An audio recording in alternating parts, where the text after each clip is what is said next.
င်္ဂလာပါဒီတစ်ခေါက်သင်ခန်းစာကတော့ Fillet နဲ့ Chamfer လေးကြောင်းမယ်ပြောမှာဖြစ်ပါတယ်သူကတော့ Home tab เนาะအဲ့ဒီမှာ Modify panel ရှိတယ်ဒီကနေဒီနားလေးမှာဆိုလို့ရှိရင် Fillet နဲ့ Chamfer ဆိုပြီးတော့ရှိပါတယ် Fillet ကကြတော့အနားလေးတွေကိုလုံးတဲ့အခါမှာအသုံးပြုတယ် Chamfer ကကြအနားလေးတွေကိုเนาะအဆောင်လေးတွေလုံးလိုက်တဲ့အခါမျိုးမှာအသုံးပါတယ်ပေါ့နော်ဒါဆိုလို့ရှိရင် Fillet ကိုသုံးမယ်ဆိုလို့ရှိရင်သူ့ရဲ့ shortcut အနေနဲ့ကတော့ F ဖြစ်ပါတယ်အဲ့တော့ကျွန်မဒီပုံလေးမှာဒီနားလေးကိုအနားလေးလုံးချင်တယ်အဲ့တော့ F enter radius နဲ့ Fillet ချိုးမယ် R enter radius တန်ဖိုးလေးထည့်မယ်7ထည့်လိုက်မယ် enter ခေါက်လိုက်မယ်အဲ့တော့ select object first select object ဆိုတော့เนาะပထမဆုံး object ကို select မှတ်လိုက်နောက် second object ဆို second object ကို select မှတ်တယ်ဒီနားလေးမှာ Fillet လေးချိုးသွားပြီအဲ့တော့ကျွန်မဒီနားလေးကိုလည်း Fillet လေးချိုးခြင်းနဲ့အဲ့တော့ F enter R enter 7ရလိုက်မယ် enter ခေါက်လိုက်မယ်ပတ်လေကိုကျွန်မ Fillet ချိုးခြင်းနဲ့အဲ့တော့တစ်ချက် click မယ်တစ်ချက် click မယ်အဲ့တော့ command ထွက်သွားပြီနောက် enter တစ်ချက်ထပ်ခေါက်တယ် first click second click command ထွက်သွားပြီ enter တစ်ချက်ထပ်ခေါက်တယ် first click second click ဒီလိုမျိုးသွားရတယ်ပေါ့နော်အဲ့လိုမျိုးမသွားချင်ဘူးဆိုလို့ရှိရင်ကျွန်တော်တို့ဘယ်လိုသွားလို့ရလဲဆို multi ပဲရွေးလို့ရတယ်ကျွန်မဒါလေးကို control စနစ်ပြန်သွားမယ် F enter R enter 7 enter အဲ့တော့အကုန်လုံးကိုလိုက်ပြီးတော့သွားပြီးတော့ Fillet ချိုးနေတယ်ဆိုလို့ရှိရင် multi ပဲရွေးလိုက်မယ်ပြီးလို့ရှိရင်ဟောဒီမှာကျွန်တော်တို့ဒီမှာအကုန်လုံးကိုလိုက်ပြီးတော့ click လိုက်တော့ ਨੇ သူက Fillet ချိုးသွားပြီအဲ့တော့ဒီလိုမျိုး rectangle ပုံစံမျိုးတစ်ပြိုင်နက်ထဲကိုနောက်ထပ် Fillet ဘယ်လိုချိုးလို့ရလဲဆိုလို့ရှိရင် F enter polyline ဆိုတာရွေးမယ်ပြီးလို့ရှိရင် R enter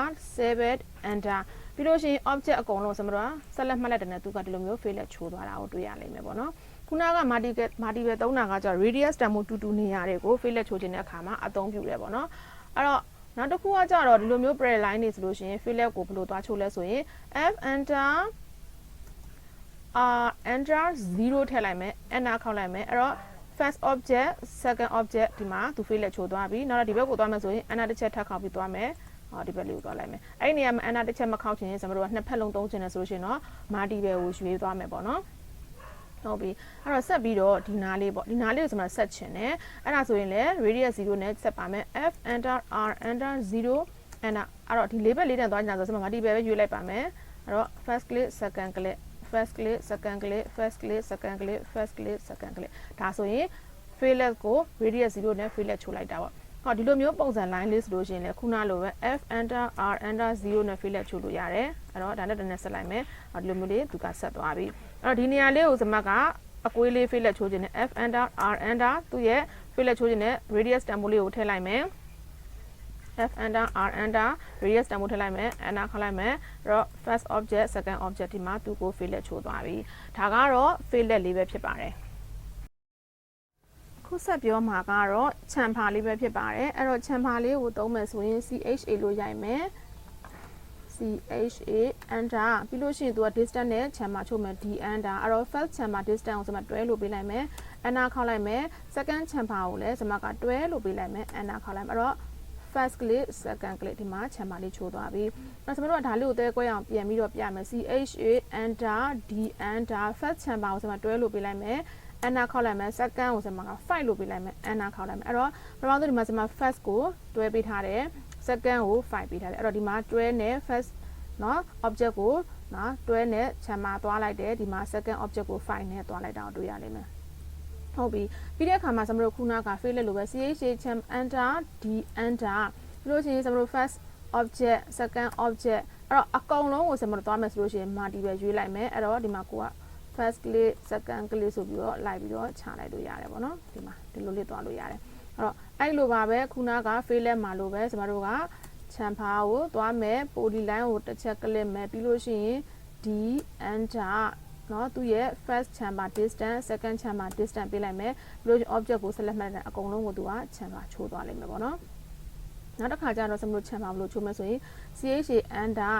angle နဲ့ Chamfer ချိုးမယ် angle လေးကိုယူလိုက်မယ်ပြီးလို့ရှိရင်ပထမဆုံး Chamfer ချိုးမဲ့เนาะ length လေးကိုပေးလိုက်မယ်တွဲလို့ပေးလိုက်မယ်ပြီးလို့ရှိရင်သူကနောက်တစ်ခုကဘာမေးဆို angle လေးကိုမေးပါတယ်အဲ့တော့ angle ဆို45လို့ပေးလိုက်မယ် enter ခေါက်လိုက်မယ်အဲ့တော့ first line ကဒါလေးเนาะ first line လေးကဒါလေး second line လေးက angle ချိုးသွားလိုက်မယ်လို့ရှိရင်နောက်တစ်နေရာလည်းအဲ့လိုသွားလို့ရတယ် first line လေးကဒီနေရာလေး second line လေးကဒီနေရာလေး angle လေးချိုးသွားလိုက်မယ်အဲ့လေးကိုကျွန်တော်တို့တစ်ချက်လောက်စစ်ကြည့်မယ်ပေါ့နော်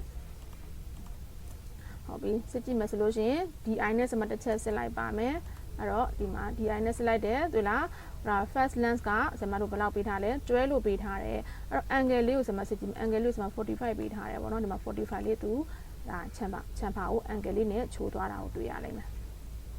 ဟုတ်ပြီ okay ပြီးလို့ရှိရင်ကျွန်တော်တို့ဘာဆက်သွားလို့ရဆိုရှင် CHA enter အဲ့ဆိုတော့ဒီမှာဘာသုံးမလဲဆိုရင်ချမ်ဖာချိုးရင်းနဲ့ကျွန်တော်တို့ကဒီ no trim လုပ်မယ်ပေါ့နော်ခုနချမ်ဖာချိုးလိုက်တဲ့အခါမှာပြတ်ထွက်သွားတယ်အဲ့တော့ trim လေးကိုတစ်ချက်ယူလိုက်မယ်ပြီးလို့ရှိရင်တို့တော့သူဘာပေါ်လာလဲဆို trim လောက်မှလား no trim လားအဲ့ဒါဆို no trim လေးကိုတစ်ချက်ကလစ်ပြီးတော့သုံးကြည့်မယ်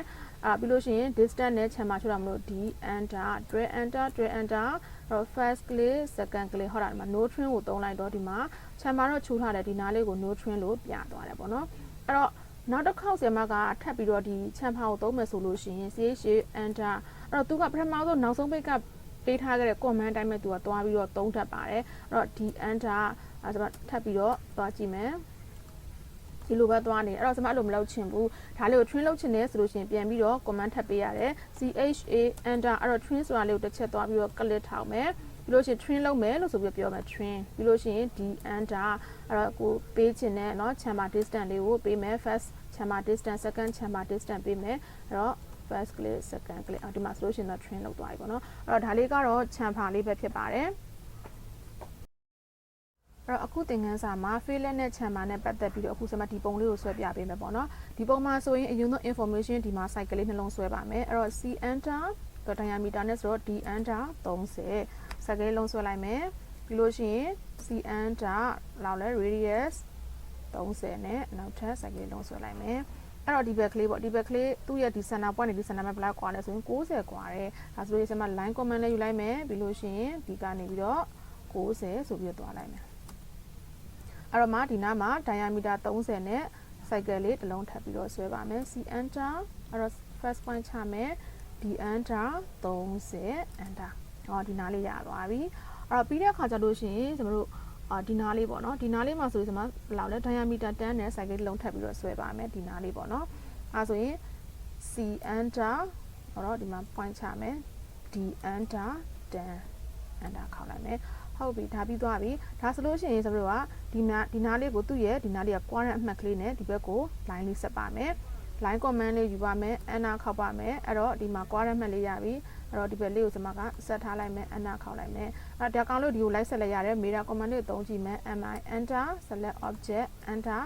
ဒီ point ကနေပြီးတော့ဒီ point ကိုချလိုက်မယ်ပြီးလို့ရှိရင်ဒီမှာ mirror လေးဖြစ်သွားပြီပေါ့အဲ့တော့ဒီနားလေးကိုသူက fillet လေးချိုးထားတာကိုတွေ့ရနိုင်မယ်အဲ့တော့ fillet လေးချိုးမယ်ဆိုရင်F enter radius နဲ့ချိုးမယ် R enter 38 enter အဲ့တော့ဟိုဘက်ကဒီဘက်ကိုချိုးချင်တာအဲ့တော့ multiple လေးကိုယူလိုက်မယ်အဲ့တော့ first click second click first click second click ဒါဆိုရင် fillet လေးချိုးပြီးသွားပြီအဲ့တော့ဒီနားကမလိုတဲ့ကောင်ဘာလုပ်မလဲ trim သုံးမှာပါ TR enter နဲ့သုံးလို့ရပါတယ်အဲ့တော့ဒီမှာသူ့ကို fillet လေးလည်းချိုးပြီးသွားပြီ trim လေးလည်းသုံးပြီးသွားပြီအဲ့တော့ဗာလေးကြံလဲ ordinal လေးလည်းကြံတယ်အဲ့တော့ trim သုံးမယ် tr enter နဲ့သုံးပါမယ်ဒီမှာဒါနဲ့ပြီးသွားပြီအဲ့တော့ဒီနားလေးနဲ့ဒီနားလေးကိုဘာလုပ်မလဲဆက်မယ်အဲ့တော့ဒီရဲ့ quadrant မှတ်ကနေဒီဘက်ကိုတောက်လျှောက် line လေးဆက်ပါမယ်အဲ့တော့ l command လေးယူမယ် enter အဲ့တော့ line command လေးယူမယ်ဒီဘက်ကိုတောက်လျှောက်ဆက်မယ်ပြီးလို့ရှိရင်ဒီမှာတောက်လျှောက်ဒီဘက်ကိုလာပြီးတော့ဆက်လိုက်မယ်အဲ့တော့ဘာလုပ်မလဲဒီအလယ်မြင်းချောင်းကတော့မလိုအပ်ဘူးဒါလေးခဏထားလိုက်မယ်အဲ့ဒီမှာမလိုအပ်တဲ့နေရာလေးကိုဒီမှာ trim နဲ့ဖြစ်မယ် tr enter နဲ့ဖြစ်ပါမယ်အဲ့တော့ဒီနားလေးကိုဖြတ်မယ်ဒီနားလေးကိုဖြတ်မယ်ဒါလေးလည်းမလို့ဖြတ်မယ်ဒါလည်းမလို့ဖြတ်မယ်ဒါဆိုလို့ရှိရင်ဒီပုံလေးရသွားပြီဒီဘက်ချမ်းလေးကိုလည်းကျွန်မကမလို့တဲ့နေရာလေးကို tr enter နဲ့ဖြတ်ပါမယ် tr enter နဲ့ဖြတ်လို့ရပါတယ်အဲ့တော့ဒီအလယ်မြင်းချောင်းကတော့ကျွန်တော်တို့ center မှတ်ကိုသွားပြီးတော့ထားတာမို့လို့ဒီဘက်လေးကိုကျွန်မဒီဘက်ကိုဆွဲဆန်းလိုက်မယ်ဒီဘက်လေးကိုဆွဲဆန်းလိုက်မယ်ပြီးလို့ရှိရင်သူ right click ထောက်မယ် select မှတ်မယ်right click ထောက်မယ် property panel တဲကနေပြီးတော့သူ့ကိုဒီမှာ color လေး changes လုပ်လိုက်မယ် color changes လုပ်လိုက်မယ်ပြီးလို့ရှိရင်သူ့ရဲ့ line type လေးကိုကျွန်မရွေးချယ်လိုက်မယ် center 2ဆိုပြီးထားလိုက်မယ် line type လေးကို1လို့ထားလိုက်မယ်နော် okay ဒါဆိုလို့ရှိရင်ပြီးလို့ရှိရင်ဒီမှာ center မှတ်လေးတစ်ကြောင်းထပ်ပြီးတော့ထည့်လို့ရတယ် line command လေးယူပါမယ် l enter လို့ရှိရင်ဒါလေးနဲ့ဒါလေးနဲ့တူအောင်လို့ mh enter အဲ့တော့ select မှတ်မယ်ဒါလေးနဲ့တွားလိုက်မယ်ဒါဆိုလို့ရှိရင်အခုဒီပုံလေးရသွားပါမယ်အဲ့တော့ဆက်ပြီးတော့ဒီပုံလေးကိုဆွဲကြည့်မယ်ဒီပုံမှာ information ကြည့်မယ်ဆိုရင်ဒီဘက်က cycle နှလုံးကိုအရင်ဆွဲပါမယ်အဲ့တော့ c command ကိုယူပါမယ် first point ချမယ်ပြီးလို့ရှိရင် diameter 45ဆိုတော့ d enter 45 enter နောက်တစ်ခုကကြတော့ radius 40 နဲ့ C command ယူမယ်သူရဲ့ center ဘက်ကနေချ point ချမယ်အဲ့တော့ radius 40 enter အဲ့တော့ဒီ cycle လေးရပြီဒီ cycle လေးနဲ့ဒီ cycle လေးနဲ့ကနှစ်ခု center point to center point ဘယ်လောက်กว่าလဲ240กว่าတယ်ဒါဆိုလို့ရှိရင် copy command ကိုသုံးပါမယ် CO enter select object အနောက်ခောက်မယ် base point center မှတ်ကိုယူမယ်ဒီဘက်ကိုဘယ်လောက်กว่าဝင်းနဲ့သွားပြီးထားမလဲဆို240กว่าကို copy ကူးလိုက်ပါမယ်ဒါဆိုလို့ရှိရင် cycle လုံး240กว่าရှိသွားပြီပြီးလို့ရှိရင်အလယ်က cycle လေးဆွဲမယ်သူကဒီနှစ်ခုရဲ့အလယ်မှတ်မှာရှိတယ်ဒါဆိုရင် line တစ်ခုဆွဲပါမယ် line command လေးယူမယ်ဒီနဲ့ကို line လေးဆွဲလိုက်ပြီးလို့ရှိရင်ဒီမှာ diameter 100နဲ့ cycle လေးဆွဲပါမယ် C enter သူ့ရဲ့ mid point ကနေပြီးတော့ D enter 100 enter เนาะဒါလေးတစ်ခုဆွဲလိုက်ပြီးဒီအပေါ်က cycle လေးဆွဲမယ် diameter 1.0 C enter ဒီရဲ့ center point ကနေပြီးတော့ D enter 150 enter ဒါဆိုရသွားပြီเนาะအဲ့ဒါပြီးလို့ရှိရင်ဒီနားလေးတွေကသူက radius เนาะ50နဲ့ fillet ချိုးထားတယ်ဒါဆိုလို့ရှိရင် fillet ချိုးမယ် F enter radius နဲ့ဆို R enter 50ရိုက်ထည့်မယ် enter အဲ့တော့4ဘက်4တန်ချိုးမှာမို့တော့ multiple ကိုသုံးလိုက်ပါမယ်အဲ့တော့ဒီမှာသူကို first click second click တွေနဲ့တို့လိုက်ပြီးတော့ click ချလိုက်မယ်ဒါဆိုတော့ fillet ချိုးသွားပြီအဲ့တော့ဒီမြင်းလေးကိုပြန်ဖြတ်လိုက်မယ်အော်ဒီဘက်ကမလိုတဲ့နေရာဘာလုပ်မလဲ trim နဲ့ဖြတ်မှာပေါ့အဲ့တော့ TR enter ဒီကစမှာ boundary ပေးပြီးတော့ trim ဖြတ်ပါမယ်ဒါလေးကို boundary ပေးလိုက်မယ်ဒါလေးကို boundary ပေးလိုက်မယ်ဒါလေးကိုလည်းပေးလိုက်မယ်ဒါလေးကိုပေးလိုက်မယ်ပြီးလို့ရှိရင် enter တစ်ချက်ခောက်မယ်အဲ့တော့ဒီနားလေးမလိုဘူးဖြတ်မယ်ဒီနားလေးမလိုဘူးဖြတ်မယ်ဒီနားလေးမလိုဘူးဖြတ်မယ်ဒီနားလေးမလိုဘူးဖြတ်မယ်ဟုတ်ပြီဒါဆိုလို့ရှိရင်တော့ဒီပုံလေးရသွားမှာပါเนาะလက်ချာဖိုးတွက်ဆိုလို့ရှိရင်စမဒီပုံလေးကိုဆွဲပြပေးခဲ့တယ်ပြီးတော့ဒီပုံလေးဆွဲပြပေးခဲ့ပါတယ်ဒါဆိုရင်တော့အခု figure 24ကိုဆွဲလို့ရမယ်ဒီနားလေးက fillet ချိုးထားတယ်ဒီနားလေးကတော့ cycle 10 radius နဲ့ဆွဲမှာပါအဲ့တော့ဒီနားလေးတွေက fillet ချိုးထားပြီးတော့ဒီနားလေးဆိုလို့ရှိရင်တော့ fillet radius 0နဲ့ဆွဲလို့ရပါတယ်ဒီပုံမှာဆိုရင်ဒီနားလေးတွေကိုဒါ fillet ချိုးထားတယ်ဒီမှာ fillet လေးတွေချိုးထားတယ်ဒါကတော့ cycle radius လေးပေးထားတယ်ဒီမှာ cycle radius လေးပေးထားတယ်ပြီးလို့ရှိရင်ဒီမှာ cycle radius လေးပေးထားတယ်အဲ့တော့ဒါလေးကလည်းဆွဲလို့ရပါတယ်ဒီပုံမှာဆိုလို့ရှိရင်တော့ chamfer လေးချိုးဖို့အတွက်ဒီပုံလေးကိုပေးလိုက်တာဖြစ်ပါတယ်ဒီပုံလေးကတော့ chamfer angle နဲ့ချိုးလို့ရအောင်လို့ဒီပုံလေးကိုပေးလိုက်တာပဲဖြစ်ပါတယ်ဒီပုံမှာဆိုလို့ရှိရင်ဆိုလို့ဌာနလေးကဒါ fillet လေးတွေချိုးထားတယ်အဲ့တော့သူ့အပိုင်းကိန်းလေးတွေနဲ့ဒါဆွဲလို့ရအောင်လို့ပေးလိုက်တာပဲဖြစ်ပါတယ်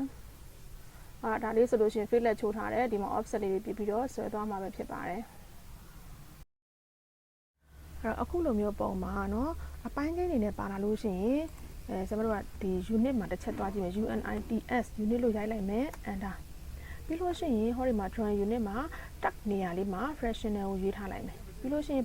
precision မှာပုံမှာဆိုလို့ရှိရင်ဒီမှာသူကအပိုင်းငယ်အောက်က60ထိပါနေတယ်ဒါဆိုရင်ကျွန်မက precision 1.16ထိရွေးလိုက်ပါမယ်ပြီးတော့ခဏန်းနေရာသေးနေတယ်အဲ့ဒါခါကျကျွန်တော် inch ဆိုတာလေးရွေးထားလိုက်မယ်ပေါ့နော်ပြီးလို့ရှိရင် okay လို့ပေးထားလိုက်မယ်နောက်တစ်ချက်ကကြတော့ကျွန်တော် template ယူတာပေါ့နော်ကျွန်တော်တို့ဒီ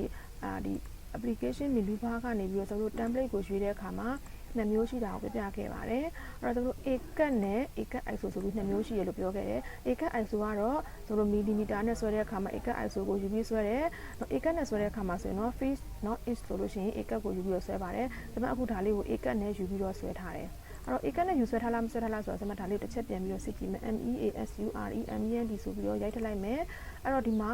measurement နေရာလေးမှာ0လို့ပါနေတယ်ဒါဆိုရင်တော့ဒါကဆမကပေလက်မနဲ့ယူဆွဲထားတာ ACAD ဆိုတဲ့ template ကိုယူဆွဲထားတာကိုကိုကသိနေရမှာပေါ့နော်တကယ်လို့1လို့သာထွက်ခဲ့မယ်ဆိုရင်တော့ကိုက ACAD ISO ဆိုတဲ့ template ကိုယူဆွဲထားတာကိုသိနေရပါမယ်အဲ့တော့ဒါဆိုလို့ရှိရင်တော့အပိုင်းကိန်းတွေကိုဆွဲတဲ့အခါမှာ